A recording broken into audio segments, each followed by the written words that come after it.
DMed. So I get on the computer and have access to it, and I start plugging in ICD codes. And the numbers are just unreal.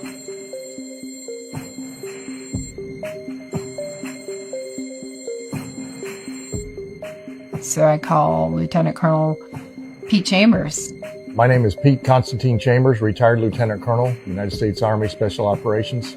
I was also a flight surgeon with the United States Army Green Berets. When I lost the ability to go to my command, I went to a congressman. I went to 2 congressmen. I went to 3. Nobody wanted to talk about it until finally Senator Johnson came forward and said, I'm looking for whistleblowers. And I had been talking to Dr. Teresa Long, a lieutenant colonel, flight surgeon out of Fort Rucker, Alabama, and she said, look at the DMed data, Defense Medical Epidemiology Database. Look at that data. I pulled up the DMed data and went, whoa, neurologic events up 1,100% since the shots rolled out. 11x rise.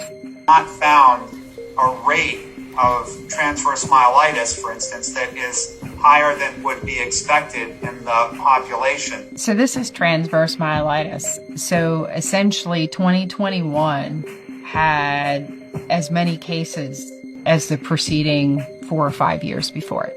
That's the main part of defining a safety signal. Is it out of the ordinary? I don't have the data to be able to make a connection yet. The average number of adverse event reports to VAERS over the past 30 years for all vaccines combined is 39,000, more or less. Compare that to over 700,000 reports. You don't have to consider it to see a deplorable safety profile. There's a database that exists in the government realm called the Social Security Administration Death Master File. And this file has roughly 90 million records in it. And it captures 85 to 90% of deaths in the United States.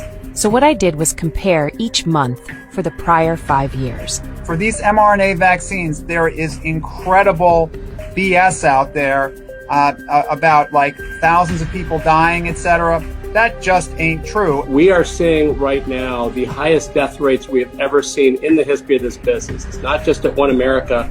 The data is consistent across every player in that business. When comparing the DMed data to VAERS and to other data banks around the world, to include actuaries from insurance companies, when you compare those, they virtually line up the same. I don't want to think that these things are so dangerous that they're causing this much excess and injuries in my fellow people. But it really, really looks like that's